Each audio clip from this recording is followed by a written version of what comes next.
a promise of God. That ain't a theory, that's a promise. His promises is true, because listen to me. You cannot name one single thing God has not gotten you through. Name it. And if he ain't got you through it, he currently pulling you through it right now. And the living proof of it is you sitting in here. If he hadn't got you through it, you wouldn't even be here. So if he ain't Instead of looking for an opportunity to meet a need, they were looking for a reason to accuse. Sometimes God puts you in difficult situations and you get it twisted. He put you there to change it, not to complain about it.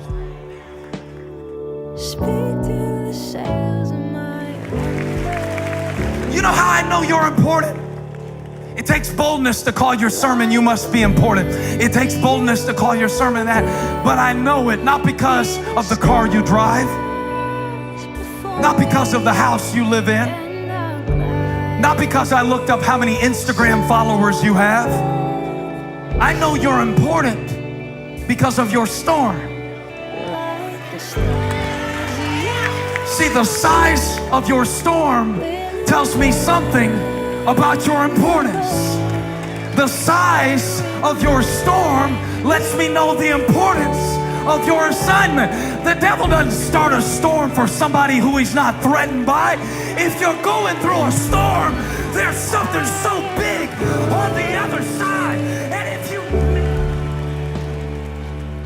write this down, the birthmark of a believer is a bullseye. Peter is here to teach us that we are born again into a living hope. But as you are born into a living hope, you are also born into an eternal struggle and a very real battle. The day that you become one with Christ, the devil wouldn't tie you up if he wasn't afraid of what would happen if you got loose.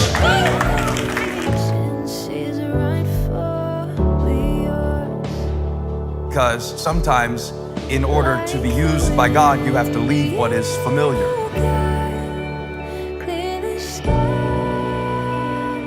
I know I should just calm down and talk to you. Sometimes when you're in a storm, sometimes you need somebody to holler at you and say, "Hey, you're gonna make it through this." How do you know? Because Jesus said we're going to the other side. So you can't die in this. You gotta make it to that. That's what I came to say. I've preached so many sermons about this storm, and I've told so many people that they can survive what they're going through. There's a more important question than will you survive? The better question to ask is, why did you survive the storm?